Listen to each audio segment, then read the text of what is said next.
За сайн уу манайхаа. Энэ удаагийн дугаараар та бүхэндээ Ревехийн сүүдэр цувралаас ярьж өгөхөөр бэлтгэлээ. Өвлийн хүүтэн өдрүүдэд олон ангид кинонуудаа үзээд гэртээ сууж байх нь бас нэг төрлийн жаргал шүү дээ. Нэр энэ цувралаа бүрэн ихээр үзэхийг хүсэж байгаа бол та нартаа дуулах нэг сайхан мэдээтэй. Энэхүү Ревехийн сүүдэр цуврал болон бусад романтик, детектив, адал явдал, гэр бүлийн төрөл бүрийн монгол кино цувралууд, баримтат бүтээл, шоу нэвтрүүлгүүдийг өөртөө багтаадаг Univision-ийн монгол багц маань 50% хямдарч 7450 төгрөг болсон байна шүү. Эдрисийн хүүтэн өдрүүдэд Univision-ийн монгол багцаа гэрүүлээрээ тухлан үзээрэй. Одоо бүгдээрээ киноныхаа үйл явдал руу орцгоё.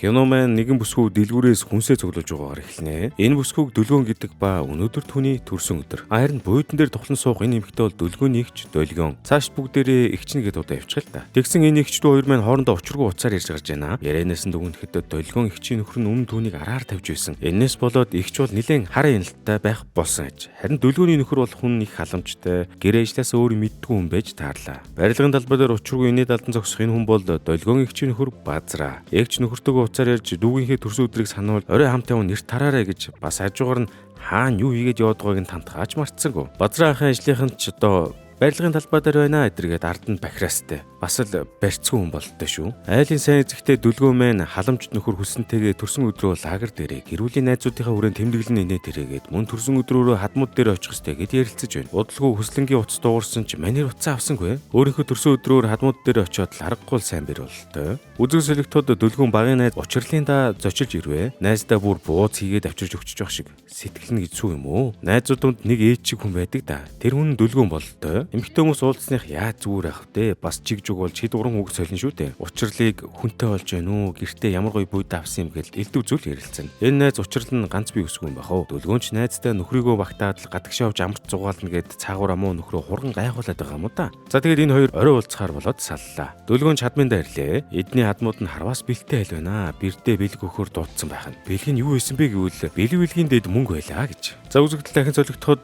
хашаанда цэцэг ногоо тарьдаг нэлээд амжиргаатай байрын залуу харагдах ба тэрээр Дөлгөөний дүү Тэнгис гэдэг хүн гинэ. Дөлгөөний эгч нь гэрийнхэндээ орой төрсөн өдөртэйг сануулангаа уцаар ярьж байгаа болтой. Нөгөө талд Дөлгөөний найз учрал өсгөө нэлээд уцаарлангуй өнгөйстэй ээжтэйгээ уцаар ярьж байна. Ярианаас нь сонсоход нөхөр нь нас барсан хоруу ганцаар тулж яваа эмэгтэйч. Хадбууд нь түүнийг муугар боддог, ер нь л бол хоорондоо таарамж хүмүүс болтой шүү. Энэ хэдийн уцаар ярьж байгаа байр байдлаас нь баг хамаг амьдралыг нь гадарлчих юм байна л та хэдүүлээл. Нөгөө талд Дөлгөөний өсгөө эгчтэйгээ бас аавтайгаа хамт гадаа саатанд сүрхий инээд алтан сууцгааж байна. Дөлгөөний аав охиндоо өөрийн гараар хийсэн бугуйчаа бэлгээд их жаргалтай байхаж. Аавынхаа хувьд охид гэдэг чинь тэгэл мөнхийн бяцхан гүн чивэр байдаг болтой. За орой болоход нөгөө төрсөн өдрийн чинь лагер дээрээ бултаараа бут авч байна. Ширээ дүүрэн хоолунд жимс нонгоо тавьчихсан гадаа мах шараад танилуудаа хүнтэй суусан суугаагүйгээд хов базаад л ядаж явахад Дөлгөөний эгчдүү хоёр нь хүргэн хүслэнгээ арай дэндүү гэрсэг хитрхи сайн нөхөр өдөргээд магтаад унлаа. Гэхдээ энэ дунд төрсөн өдрийн эзнээс илүү гангаж гойс нэг ширхэг хүн байх ба тэр нь түүний найз учрал. Удалгүй байшин дотроос ундаа авчрах хэрэгтэй болоход хүргэн хүслэнч дуулууртаагаар бие яваад ирий гэж байна. Энэ зур учрал хүслэнгийн шарсан махны амттай гайхаж Флоренс идэж байсан шиг амттай байна энэ тэргээ боловчлаа. Энэ үгэн ч одоо бас гадагшаага авч галуу шууны мах иддэг болтой. Харин Дөлгөөн эгч нь хүүхдийн зүгийн хаана байдгийг очиж идээч гэж байх шиг бүгд эгчийг нь шолоод л бөөн инээдэн манайдан боллоо. Төд удалгүй хүслэнгийн араас нөгөө учрал найз нь ороод ирлээ. Хүслэн ч одоо юу хэрэгтэйг нь асуугаад учрал бүр өөдөөс нь надаас яагаад бултаад байгаа юм бэ гэж авчин. Энэ хоёр ер нь хоорондоо нэг л өөр харьцаад учрал хүслэн чи бол миний л залуу байх ёстой өдөргээд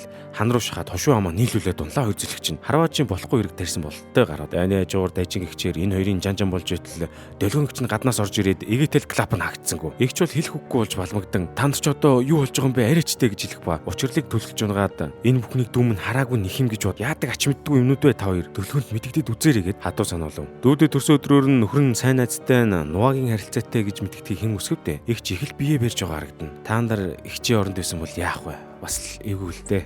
Нөхцөлөд л одооноос маш хурцтмал болж гэлнэ. Эгч учралд сэгсэрсэн газтаа ундаа өгч чадаад л учрал айд сандарсандаа дарсыг ус шиг уугаад л нөхөртөө мах шарж өгье гэх Дөлгөөнийг өөрөөр нь шаруул гэж зандраад л. Эгч бол ер нь ууртай байгаа юм аа. Хөөхий Дөлгөөн маань юу болоод байгааг ойлгохгүй л байлаа. Учрал харин тогтож сууж чадахгүй болтлоо согцсон байдаг. Цаг нилээн орой олж Дөлгөөний хүү төрсөн өдрийн тоортон дээрх лаг үлээгээд дуудуулж уур амьсгалыг жаахан ч гэсэн өөрчлөх гэж үзлээ. Дөлгөөн маань ч баярлаад би ийм хүмүүстэй хамт байдаг надтай хүн юм аа ч гэж баг шиг. Ийм болчиход байгаа юуных нь надтай хүн байх болоо дээ чааваас. Дөлгөөн эгч бол учрал хүслэн өлссөн хоёрыг овоо хараандаа авчихсан нүд салахгүй хянан сунаа. Эгчийн нөхөр Базраа ах бол шарсан махны сайхан өнөр өөрийнхөө өлссөн хоёрыг гайхаад л инээдэлтэн орж ирээд эхнэрээ өмсөлийг чар нөхрөө тас хитл алгадаад авлаа. Бүхэн шоконд орж Базраа ахаа та юу буруу хийсэн юм бэ энэ гээл. Манерч балмагдаж эхнэрийн өвчин хөдөлчөд ингэж байна гэж хоолунд идэлгүй гэрлэгөө явахаар болдог. Эхнэр нь ийм ууртай хаж юун хоол мантай эцтэй. Нэгэн тийм болсных бүгд хот руугаа явахаар болцоолоо. Гэтэл нөгөө учрал найз нь ухаангүй болтлоо согтжээ. Дөлгөө нөхрийгөө учрлыг хүргээд өчгөө гэж байна. Даанч явдаа дөлгөө минь. Учрлын хувьд бол амд орсон шар тосыг хэлээрээ түлхэхгүй л болов. Энэ өрөө Базраа ахын тул ёстой гал дээр тос буцалж байна. Хөөрхөн олон үнэнтэн дээр гим хийгээгүй байхдаа алгадуулсан хүн чинь үнэн говтолтой байна шүү дээ. Дөлгөө ихчүүл тоож байгаа ч юм алга. Нөгөө гүлээс хоёр юмыг нь илд дургуун нүрч байгаа нь ойлгомжтой. Тэгснээ бас нөхөртөө 19 жил зоосны хажууд энэ юу ч биш гэвэ. Нэг өөр юм асуухаар чаал өнгөрсөн бадарсныг сөкдөг хүмүүс бас санаа хандлал орчлоо л доо. Нөгөө талд учрал ёстой ууснараа далимдуулж хүслэн гэртээ авч морно гэд хүслэн ч орохгүй байхгүй гэд тэгснээ заваарсан юм чинь лифтний хажууд үнсэлцээд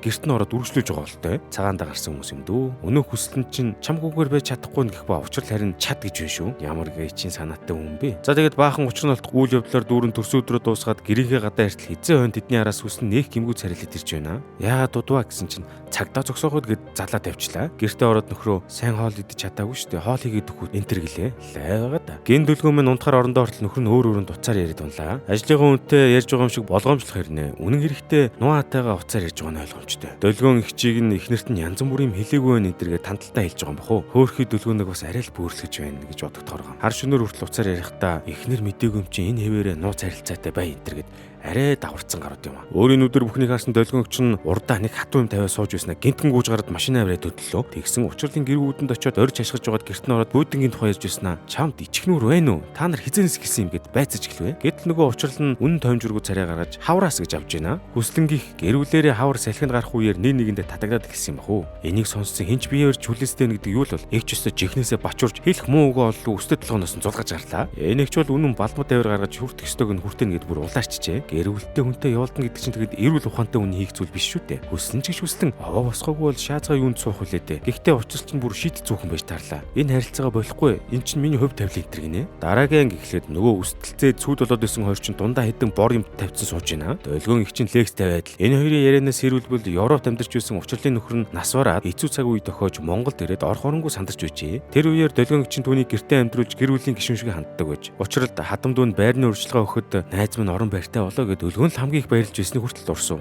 Тэжээсэн бирүү тэрэг эвдэн гихч болж тээ. Ер нь бол долгион ихч учрлыг хүргнээс нь салаад Европ юм аль нэг тийшээ арилаад өг. Яадаг ч гэсэн энэ бүхнийг дүүдээ мэдгэдгийг хүсэхгүй байгаагаа учрлав. Дүүн хэрхэн амьдараа тарчилахыг мэдэж байгаа учраас асуудлыг энүүхэндээ шийдэхээр ирсэн нэж. Харин учрал бол явахгүй. Дээрээс нь харилцаагаач дуусгах сонирхолгүй байна гэд жинхэнэ ичгнүүрээ илгэндээ наач үйл яах вэ? Аргадаж яриад ч нэмэргүй аашил загнаач нэмэргүй байсан тул хөөрхий долгионч уурандаа уусаар га тасрах төглөө гэж. Учрал түүнийг хоноод яваач гэдэг ч манай ихч бол өргөнтэйгээ явуулсан хүнийгээр тонч чадахгүй бөөлж цутгаад нэгэд гараа явдаг. Хөл дээрээ зогсож чадахгүй тэрээр машинаа зогсоолоос гаргах гэж хажуудлынхаа машиныг мөргөд улмаар цагтаа сэргийлэх бол явчлаа. Бас л бүртэл нь юугаар иргсэн нөгөө нэг юм болчлоо дөө. Унтаж байсан Базраахын утсан дуурч эхнэрийг нь ирүүжилэхэд байгааг дуулахад давхар нүд нь өрөөдөр гарч хүн андуураад байгаа юм биш үү ухааны юм хүлтэл яалчгүй эхнэр нь гэртээ эзүүтэл яарсаар цагдаа гэлцлүү явлаа. Эгч чи яг жолооны эрхээ асуусан торгуулийн мөнгө төлнө гэд хүндхэн мэдээд болох нөхөр нь харин овоо хөрхөн бэртэж гэмтэйг нь яамаатай хэмээн аргатгаа идэнэ. Бойрныхаа гадаа ирээд мань хоёр юу болоод байгаа талаар ярилцдаг. Эгчүүр нь яагаад ийм хүнд итгэдэггүй шаргалсан сэтгэлтэй болсон шалтгаанаа нөхөр нь түүнийг нэг биш, хоёр биш, гураас олон удаа хуурсаас болсон гэж тайлбарыг хайдваа. Нөхөр нь ч одоо тагж хуурахгүй амлаж гинэ, уучлаарай хайнаа мэнэ болоод гэртээ орлоо. Дээрээс нь энэ сэтгэлийн зовлон дүүдэн мөн тохиолдож байгаа учраас зүрх сэтгэл нь өмрөөд нэрэл хэцүү байгаа нь ойлгомжтой. Өглөө нь хүслэнгийн гэрийнхэн ажил сургуультай гарч дөлгөөн хүүгээ хичээлтэн таксигаар хүргэж өгье. Ханаа чи ажилдаа хоцрорлгүй шууд машинаар явгээд чухам халамжтай бүхнийг зохицуулдагаараа зохицуулж байгаамаа. Нөхөр хүслэн бол өчигдрийн үйл явдлаас болоод түр тар хийсэн хадам ах их хоёроо яасан бол гэдэг нэрээсээ тандах гэд үзээд байгаамаа. Базар ахын гэрт нь охин ээжигээ ингээдлээ усны гайхан яасын ээж аав дахиад хэрэг тарьсан үл гэж байна. Эгч нөхрөө өмөрч аав чин дандаа хэргийн эзэн хэнгэргийн тохиор гэж юу эдийн гэлээ. Өчигдөр ярахчих гээдсэн хүн овоо зөөлөрчөө. Охин чичээлдээ явахаар болж ааваас ээжийн тухай асуусаар л байла. Үдэг солигдоход учрал хүсэн рүү мессеж илгээж байна. Долгион эгчийг өчигдөр ирээд үсийг нь зулгаад зодсон гэд ховлоод байгаа болтой. Хүсэн ч тэр мессежийг хараад уурлааж байх шиг. Долгион ажил дээр оцсныхаа дараа эгчтэйгээ уцаар яриад юу болсон талаар бас асуудаг. Бүргэн ахыг яагаад тэгж байгаа хэрэг дээрсэн үү та над хэлэх юм байгаа юу гэхтэн долгион чимээг байснаа би зүгээрээ л гин. Бадраагч шаардсан шаналсан ихнэрээ дэлгүүр хэсэг зэрэг бос. Орой аавыгаа ирэхэд өчигдрийн босын явдлын талаар битгий хэлээрээ би эртхэн ирнэ гэж хэлээд ажилдаа явлаа. Ажлаасаа хоцорлоо гэд хүүхдээ өргөж өгөө хөслөнгөө чи харин учрлын дочцсон өчигдрийн талаар ярилцаад гэр бүлээ бүснүүлж чадахгүй. Гэхдээ чамайг бас орхиж чадахгүй гэж хоёр үзүүртэй сонь юм ярьж өгч байна. Эхнэр дүлгөөнд харин учрлуу залгаж уцаа авахгүйсэн тул voice message үлдээв. Өчигдөр их уусан биеийн гайг анхаарал хандуулж чадсангүй уушлаар ажгиж явах шиггүй одоо болиод өгөө дэлгөөнөө мөн гэж хэлмэр санагдаж байна л та. Дүлгөөн товсон уулзтаас хоцрох гэ такси барих гэ хажуугаар нь бас аавтайгаа уцаар яриад явж байв. Аав нь хэлж байгаа. Өнөөдөр дэлгөөний ихчийнх нь хүүхдийн өрөөний обогдснаа чадвал миний охин хүрээд ирээрээ гэж хэлдэг. Аль хэдийн буух газраа ирээд тооцоогоо их гэтэл царайлаг байрын жолооч залуу. Зүгээрээ би энд ирэх ажилтаа байсан гэтэл дүлгөөн тийм байж болохгүй гэд мөнгө үлдээгээд яран болаа. Энэ царайлаг залуус тэр хүн тэндээ нэг юм хэлэх гээд амдаа бутнаад нэг жохтой нэмсгэсээр үлдэв. Энэ үеэр дэлгөөнийг хийж тавьсан копигоо чуулгүй нэг тийш яарсаар гэрээсээ санд бэнд гарлаа. Хүссэн ч ажил дээрээ ирэхэд захирал багш нь түүнийг хоцорч ирж буг сануулангаа шалгалтын хуваарийн талаар ярилцахаар болдог. Гэтэл хүслэнгийн утас нь гинт дуурч яарч сандарсаар гарлаа. Дэлгөөнийг ч ажлынх нь гадаа ирсэн хүргэн дүг дуудаж ярилцваа. Эгч нь нөхрөө хараар тавьж байхад хүргэн хүслэнгээ жишиг болгож харьцуулж ярьдаг. Сайн хүн хэмээн хүндэлдэг байснаа дурдж. Дэлгөөнд дүүн өөрийнх нь төлөө бүхнээ зөрөж үр хөвгтөө өсгөн хүссэн ажлаа хийж чадахгүй найз нөхдөөсөө холдож байхад нь газар дээрх ганц найзтай нь явуулдаж энэ дэлхий дээр байж боломгүй бусармаг үйлдэл хийж байгааг нь эрс шүүмжилж дүүгийнхээ төлөө энэ бүхнийг төвчиж байгаагаа хатуухан хэлээд энэ асуудлаа шийд гэтэл хүслэн гэдэг нөхөр чинь 1 сарын хугацаа өгч гинэ. Бас л сайхан гар юм а. Нөгөө тал дэлгөөний ажлын удаас тийх хүн бүр түрүүхэн таарсан таксины жолооч байж тарлаа. Дэлгөөнч аавтайгаа уцаар яриад эртний танил ганаага анзаараагүй юм байна шүү дээ. Ганаач найдвартай бизнесийн хамтрагчаа олсонтой хамгийн гол нь эртний танил их сургуулийн найзтайгаа уулзсандаа бөөн баяр болж чухамдаа олзуурхаж байна. Ганаа бол царайлаг фермерийн бизнес эрхэлдэг залуу болсон байх бөгөөд дэлгөөн дипломач болох мөрөдлөө орхиж эрт хүнтэй сун хүүхдтэй болсноос болоод ээжийн албыг хашин карьер эдэр нь замхарсан юм ажээ. Ганаач дэлгөөнөөс төрсөн өдөр нь сайхан болсон уу гэж асуулаа. Машин тамаг амьдралаа уцаар яриадсан болохоор зөндөө юм сонсож л дээ. Царайлаг залуу өөрийгөө ганц бие гэдгээ хэлэхэд дэлгөөнч үлгэж аваад найстайгаа танилцуулнаа. Та хоёрыг тохирох хүмүүсийн нэтэрээ болоод энэ удаагийн уулзалт өндөрлөдөг. Кофе шопт дэлгөөнгч учрлыг дуудаж дахин уулзахдаа хүссэн чамаас шууд сална гэж надад амласан ба. Чи эрэгтэй хүмүүсийг мэддэг юм байна. Эр хүн гэдэг чинь өөрөөсөө юу ч мэддэг юм. Чам шиг хүүхнэр ихнэр хүүхдээ солино гэж байхгүй. Чи зайлаад айл. Хэдий болтол хатан дүгээрээ тижээлэх гэв гэлээ. Учрал харин түүнд мөчөөгөө өгсөнгүү. Та нөхрөөс өөр хүнийг мэддэг юм байна. Би огтэнтээс явах бодлого байгаа. Тэгээд ч миний байрны урьдчилгааг манай хатамд хүслөө өгсөн юм гэж авдیں۔ Та улмаар ихчийн утсан дуугарч аав залгаснаар учрал эндээс баг зүхтаад гараад яваа харагданаа. Нөгөө талд дэлгөөнөө нөхөртөө ихчэндээ очих гэж байгаа талаараа хэлтэл нөхөр нь баг уурлаад байгаа болтой. Чөтөрхөн уулцсан биздээ эдэргээд гэмт хүн гэлбэлзэн гэдэг нь энэ баг та. Ихчэндээ очиод үйж дэлгөөнгч дүүдээ нөхрөө хаана юу хийж байгааг сайн мэдэж вэ?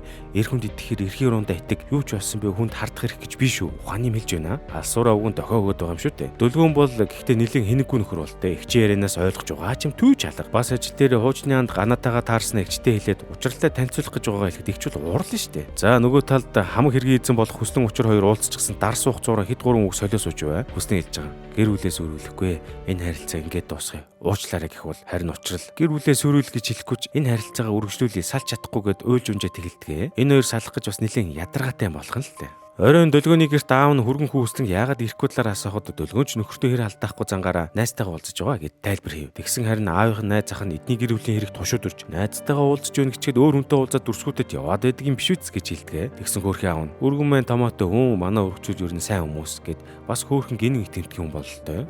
Орон хоолны дараа дэлгөөнч нь 0 доороо дүгийнхээ өмнөөс хүргэнэ хянаж юу хийгээд яваад байна гэд дарамтлсан мессеж бичээстэй. Яжээтэл нөгөө базраа ах чинь бас ихнэрээ хартаастай. Араас нь 0 руу орж ирээд юу хийгээд байгааг нь шалганаа. Угаасаа ихнэр нь сүүлийн үед сонь зан гаргаад байхаар хэмж гайхах шүү дээ. Нөгөө талд хүслэн гэртээ орж ирэхэд ихнэр нь бас яаж зүгээр ах уу? Хинтээ уулзаа таагаар явж байгаад ирв гэж асуугаад нөхөр нь жоохон ууртай. Тэгснэ асуултаас нь бултаж булзаар болоод байлаа. Тэгснээс сэжиг авсан биш үсттэй ухааны бодод хувцас хүртэл үнэлж байгаа харагдана. Ер нь бол дэлгөөнгчдэд нь 7 хоногийн дотор харилцаагаа дуусгах даалгавар өгсөн байгаа. За энэ дөрөвд киноны маань 2 дугаарыг өндөрлж байна. За тэгээд энэ хэдийн маань хүндхэн харилцаа цаашид хэрхэн өрнөхийг сонирхож байгаа бол та нар маань Univision-ийн Монгол багцаас үргэлжлүүлэн үзээрэй. Эрвээхэн сүлдүр цувралын бүх ангиас гадна романтик детектив, адал явдалт, гэр бүлийн гээд бүхий л төрөл жанрын Монгол кино цувралууд, баримтат бүтээл, шоу нэвтрүүлгүүдийг өөртөө багтаадаг Univision-ийн Монгол багц маань 50% хэмдарч 7450 төгрөг басныг дахин дуулахад таатай байна. Өвлийн хөдөн өдрүүдэд гэр бүлээрээ Univision-ийн Монгол багцаа үзээд байжтэй. За тэгээд лайк, subscribe дараад байгаарай. Удахгүй дараагийн кино дээр иргэн уулзъя.